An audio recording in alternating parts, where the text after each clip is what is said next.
오늘 오후에 인사청문회 관련된 대응회의를 하기로 했습니다. 이번 제가 인사는 한마디로 부적격 인사 투쟁입니다. 능력뿐만 아니라 또 도덕성 면에서도 어느 것 하나 점수를 줄 수 있는 후보자가 없습니다. 이번에 저희는 칼 같은 검증을 할 것입니다. 이 정권은 보고서가 채택되지 않은 장관을 임명하는 것을 예사로 알고 있습니다. 이런 마이웨이 임명 강행은 이 정권에 대한 오만을 보여주는 것이고, 이 오만한 정권에 대해서 국민은 기대를 잡을 것이라는 말씀을 드립니다. 대통령께서 어제 국무회의에서 국가경제는 견실한 흐름을 유지하고 있다라고 말씀하셨습니다. 우리 경제가 올해 여러 측면에서 개선된 모습을 보인다고도 했습니다. 조금 전에 당대표께서 언급하신 것처럼 통계 중에서 보고 싶은 통계만, 그리고 그 통계의 해석을 왜곡해서 해석함으로써 견실한 경제에 운운하고 있습니다. 도대체 어느 나라 통계를 보고 말씀하시는 것입니까? 지난해 5월에는 통계청에서 소득 양극화 악화 지수가 최악으로 나오는 통계청의 통계 결과가 있다는 것을 보고 통계청장을 경질했습니다.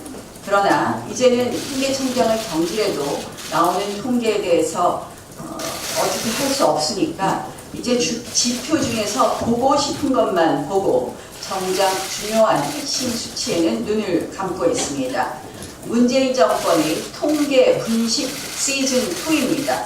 통계 조작으로도 안 되니까 이제 통계 부정을 하겠다는 것입니다. 문재인 정부 이후에 아마 통계 교과서가 새로 쓰여질 것 같습니다.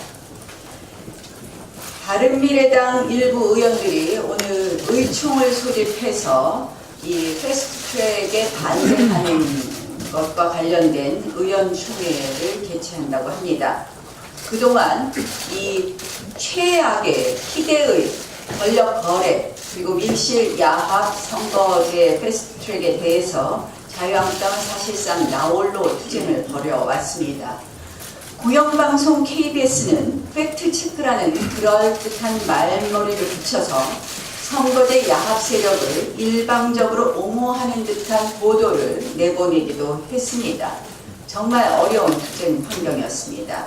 그런데 그런 가운데 다른 야당에서도 조금씩 반대 목소리가 나온다고 하니 다행인 일입니다. 지난 총선 이후 우리 국회는 다당제 구도로 자리 잡았습니다.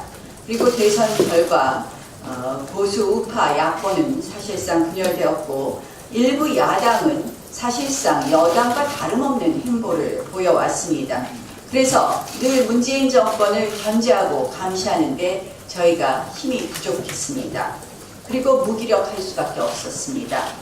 이제 야합 패스트트랙이 우파 야권이 반드시 단결해서 좌파 집권 세력의 장기 독재 야욕을 막는 그런 모습을 보여야 한다는 것이 바로 역사적 명령이라고 생각합니다.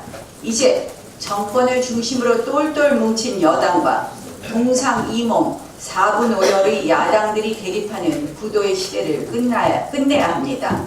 사실상 정부 여당의 지지 정당을 자처하는 일부 야당들이 야권의 목소리를 약화시키고 나아가 이 정부의 오만과 합리화를 해주는 시대는 끝내야 합니다.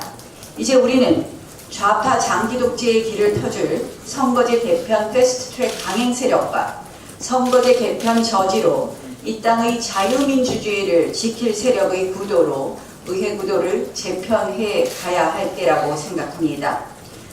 그것이 이 정권의 독선과 폭정을 막아세우고 자유민주주의와 시장경제 가치를 복원하는 유일한 길입니다. 다시 한번 야당들에게 호소합니다. 50% 권역별 연동형 비례대표제라는 정체불명의 선거제 개편은 좌파 장기독재의 보속열차나 다름이 없습니다. 함께 힘을 합쳐서 막아냅시다. 문재인 대통령의 사정 드라이브에 서리빨이 섰습니다. 김경수 댓글공장, 블랙리스트 의혹, 손혜원 게이트 등에 대해서는 침묵하시던 대통령이 이제는 갑자기 수사반장을 자처하고 있습니다. 그러기 전에 먼저 본인 주위부터 돌아봐야 합니다. 버닝썬 사건을 한번 보십시오.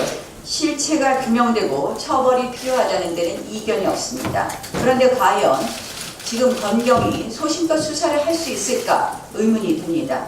버닝썬 사건에 연루돼 입건된 윤모 총경은 조국 민정수석, 백원우 민정비서관 밑에서 1년간 근무하며 대통령 친인척 관련 비리 정보 수집과 분석, 민심 동향 파악 등의 업무를 했다고 합니다.